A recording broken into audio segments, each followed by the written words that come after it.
ജനിച്ചിട്ട് കണ്ടിട്ടില്ല ഇതുപോലെ ഒരു മുഖ്യമന്ത്രി, ഇത്ര വൃത്തിയായിട്ടുള്ള മുഖ്യമന്ത്രിനെ ഞാൻ ജനിച്ചിട്ട് കണ്ടിട്ടില്ല. ഇത്രയും പ്രായത്തിനാണ് പിണറായിനെ കഴിഞ്ഞ് മൂത്തയാൻ. ഇതുപോലെ വൃത്തിയായിട്ടവനെ കണ്ടിട്ടില്ല. ഈ പിണറായിക്ക് ആമയുടെ ഓട്ടി കൊണ്ട് ഉടുപ്പ് കുപ്പായം തയ്ച്ചേക്കുമല്ലേ നാണം കെട്ടവൻ. ഈ പിണറായി നാണം കെട്ടവൻ. ഇവരാർക്കും വേണ്ടിയാ യുവനാഥയാത്ര നടത്തിയ? ഒരു റേഷൻ ഇല്ല, ഞങ്ങൾക്ക് ഈ പറഞ്ഞ ഒരു വസ്ത്രമില്ല, ഒരു ആഹാരവും ഇല്ല, ഈ പറഞ്ഞ ഒന്നുമില്ല. അപ്പൊ ഇവരാർക്ക് നടത്തണം? ഈ പെൻഷൻ ഇല്ലെങ്കിൽ ഇവർ ഇറങ്ങിപ്പോട്ടെന്നേ. ഇവരോട് ആരവിടെ ഇരിക്കാൻ പറയണേ? ഈ പിണറായി ഇറങ്ങിപ്പോട്ടെ, അവരെ ഇരിക്കണ്ടേ, ഇറങ്ങിപ്പോട്ടെ. അയാൾക്കിടെ ജോലി ഗുണ്ടപ്പണിയാ. കണ്ടില്ല പിള്ളേരൊക്കെ അടിച്ചു വായിക്കടിയും മൂക്കിക്കടിയും ചോര ഒഴുക്കി. ഈ SFI ഈ ഗുണ്ടകൾക്ക് ഇനി മാത്രം നായാടാനുള്ള പൈസ ഉണ്ടായെങ്ങനെയാ? ഈ ഒരു മാസം കറങ്ങിയത് എങ്ങനെയാ?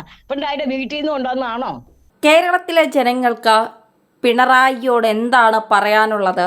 അത് അവർക്കാർക്കും പറയാൻ ധൈര്യമില്ലെങ്കിൽ അവർക്ക് വേണ്ടി സംസാരിക്കാൻ ഒരാളുണ്ട്. അതാണ് മറിയക്കുട്ടിയമ്മ എന്ന 87 വയസ്സുകാരി.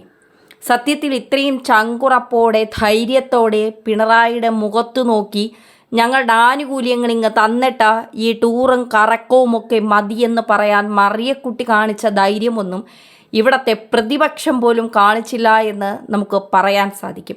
അത്രത്തോളം ധൈര്യമായി നിന്നുകൊണ്ടാണ്. പിണറായിക്ക് പോലും ഭയമാണ് മറിയക്കുട്ടിയമ്മയെ.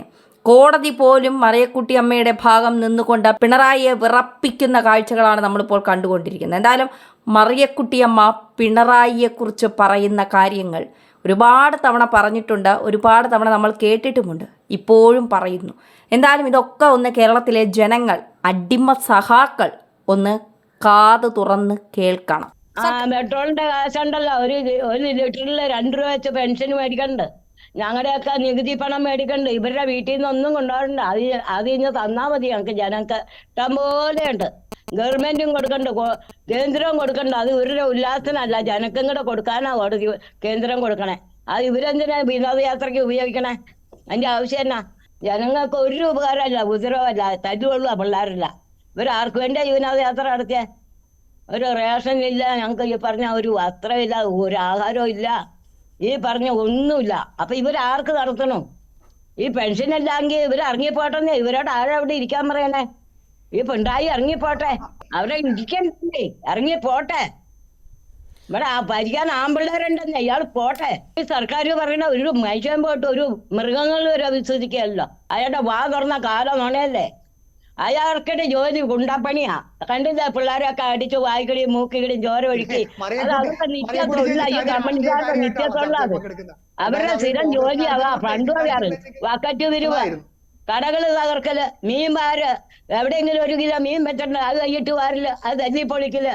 ഇവർക്ക് പാരമ്പര്യ ജോലി അത്. ഇവരുടെ ഈ CPM-ന്റെ പാരമ്പര്യ ജോലി അത്. പിന്നെ ഇവർക്ക് ഇല്ലാവന്നെ എങ്ങനെ? ഇവരാർക്ക് വേണ്ടി ഈ വിനോദയാത്ര നടത്തിയ? ഈ പിണറായിക്ക് ആമയുടെ ഓട്ടി കൊണ്ട് ഉടുപ്പ് കുപ്പായം തയ്ച്ചേക്കുമല്ലേ നാണം കെട്ടവൻ. ഈ പിണറായി നാണം കെട്ടവൻ. മുഖ്യമന്ത്രിനെ ജനിച്ചിട്ട് കണ്ടിട്ടില്ല ഇതുപോലെ ഒരു മുഖ്യമന്ത്രി, ഇത്ര വൃത്തിയായിട്ടുള്ള മുഖ്യമന്ത്രിനെ ഞാൻ ജനിച്ചിട്ട് കണ്ടിട്ടില്ല. ഇത്രയും പ്രായത്തിനാണ് പിണറായിനെ കഴിഞ്ഞ് മൂത്തയാൻ.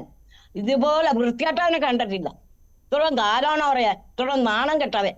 ഇവര് വിഴുങ്ങാതെ വന്നാ മതിയായിരുന്നല്ലോ. ആ പെട്രോൾ മേടിക്കണേന്റെ നികുതി അവരെന്തിനാ 2 രൂപ പിടിക്കണം? ഈ പിണറായിയുടെ വീട്ടിൽ നിന്ന് കൊണ്ടുവന്ന് ഞങ്ങൾ ചോദിക്കുന്നില്ലല്ലോ. വെള്ളക്കരം, കറണ്ട് ബില്ല്, എന്തെല്ലാം തരം കടൽ പഞ്ചായത്തിൽ ഇയാൾ പിരിക്കണം. എന്നാ കൊച്ചങ്ങളെ വരെ പിരിക്കണ്ട. ഒരു കൊച്ചുണ്ട, അതിനങ്ങടെ പിരിവിടുക. അങ്ങനെയുള്ള പിണറായിക്ക് പൈസ ഇല്ലെന്ന് ഇത് ആരോടാ പറയണേ? ഈ SFI ഈ ഗുണ്ടകൾക്ക് ഇനി മാത്രം നായാടാനുള്ള പൈസ ഉണ്ടായെങ്ങനെയാ? ഈ ഒരു മാസം കറങ്ങിയത് എങ്ങനെയാ? പിണറായിയുടെ വീട്ടിൽ നിന്ന് കൊണ്ടുവന്നാണോ? പിണറായിയുടെ വീട്ടിൽ നിന്ന് കൊണ്ടുവന്നാണോ എന്നാ ഞാൻ ചോദിക്കണത്. ആദ്യം BJP-യിലായിരുന്നു, പിന്നെ RSS-ലായിരുന്നു, പിന്നെ മുസ്ലിം ലീഗിലായിരുന്നു. അത് ഈ കമ്മ്യൂണിസ്റ്റുകാർ ഈ പിണറായിയുടെ സർട്ടിഫിക്കറ്റ് ഒന്നും എനിക്ക് വേണ്ട. ഞാൻ ഇഷ്ടമുള്ളതിലെല്ലാം പോകും. ഞങ്ങൾക്ക് അതിന് സ്വാതന്ത്ര്യമുണ്ട്. അത് പിണറായിയുടെ അനുവാദമൊന്നും വേണ്ട. ഞങ്ങൾക്ക് പാർട്ടി അത് ഞങ്ങളെ സൗകര്യത്തിൽപ്പെട്ടതാ. ചെയ്യണ്ട, ഇറങ്ങിപ്പോട്ടെ, മതിയായിട്ടാ. റേഷൻ 4 കിലോ ഉള്ളൂ. ആ സർക്കാർ ചെയ്തത് ആർക്കാന്നുള്ളത് നിങ്ങൾക്ക് അറിയാമല്ലോ. ആ രാജ്യലക്ഷ്മിക്കൊക്കെ, ആ കരുവേലൊഴിച്ചവർക്കൊക്കെ ഈ പിണറായി കൊടുക്കണത്. ഞങ്ങൾക്കല്ല. അയാളുടെ പുറകിൽ ഒരു ഗുണ്ടകളുണ്ട്. ആ ഗുണ്ടകളെ ഞങ്ങളല്ല. പറയിപ്പിക്കരുത്. എനിക്കിപ്പോ 4 കിലോ അരിയുള്ളൂ. ഇന്ന് 1 കിലോ മണ്ണ് ഉള്ളി മേടിക്കണ രൂപ 100 കൊടുക്കണം. തക്കാളിക്ക് 100 കൊടുക്കണം. ഇവര് കയറിയാ പിന്നെ ആ കൊച്ചക്കടെ അരിഞ്ഞാച്ചട്ടിന് കൊടുക്കണം 100 രൂപ. അപ്പൊ പിന്നെ ആ 600 പറയരുത്. ഒരു കിലോ ഇറച്ചിക്ക് 500 രൂപ കൊടുക്കണം. അന്ന് 2 രൂപ കൊടുത്താൽ കിട്ടുമായിരുന്നു, 4 രൂപ കൊടുത്താൽ കിട്ടുമായിരുന്നു. അപ്പൊ ആ വിഷാദം, പിണറായിയുടെ വിഷാദം ഞങ്ങൾക്ക് കേൾക്കരുത്. കുറേ പറഞ്ഞ ഒത്തിരി പറഞ്ഞ സമയം കളയരുത്. വൃത്തികെട്ടതിന്റെ കൂടെ നിൽക്കാറില്ല, ഒരിക്കലും നിൽക്കാറില്ല ഈ പിണറായിയുടെ പാർട്ടിയുടെ കൂടെ. ഇത്ര വൃത്തികെട്ട പാർട്ടി. കാരണം ആ കാലത്ത് മീൻ വെച്ച് വിറ്റ് വിൽക്കാൻ വെച്ചിട്ട് അതും കൈയിട്ട് വരിക്കൊണ്ട് പോയി തിന്ന പാർട്ടിയാ. അറിയാവോ? നാണം കെട്ട പാർട്ടി. പിള്ളേർക്ക് അറിയാം ഇത് നല്ലവണ്ണം ഭരിക്കാൻ പിള്ളേരുണ്ട്. ഈ 2 ഘട്ടം പോയാ പിള്ളേരുണ്ടല്ലോ. പിന്നെ ആൺപിള്ളേരെ പറയണേണ്ട, നല്ല ഭരിക്കാൻ പെൺപിള്ളേരുണ്ട്. IAS മറ്റേ ഇവര് മാറ്റണ്ടല്ലോ, IAS മറ്റേ ജോലിയിൽ നിന്ന് മാറ്റണ്ടല്ലോ. ഇവർക്ക് എന്നാ വിദ്യാഭ്യാസം ഉണ്ടായിട്ടാ ഇവര് IAS മാറ്റണത്? ഇവിടെ IAS പിള്ളേർ കടയക്കടെ ക്ലാസ് കഴുകാൻ പോകണ്ടല്ലോ. ഇവർ നല്ല പാർട്ടിയായിട്ടാണോ ക്ലാസ് കഴുകാൻ പോകേണ്ടത്? ഇവരുടെ മറ്റൂണിന് അവരുടെ മന്ത്രിമാര് അവിടുത്തെ തൂപ്പുകാരുടെ പിള്ളേർക്ക് ജോലി തിരികെ കയറ്റുണ്ടല്ലോ. ഇവിടുത്തെ പിള്ളേർ ഏതെല്ലാം രാജ്യത്ത് ജോലിക്ക് പോകണ്ടെന്നറിയാം, പഠിക്കാൻ പോകണ്ടെന്നറിയാം. ഇവിടുത്തെ ഫസ്റ്റ് ഭരണം പറയരുത്. ഈ പിള്ളേരെന്ന് പറഞ്ഞാൽ ഞങ്ങളുടെ എല്ലാം പിള്ളേരാ. ഈ തല്ലുകൊള്ളാൻ രാഷ്ട്രീയമൊന്നുമില്ല.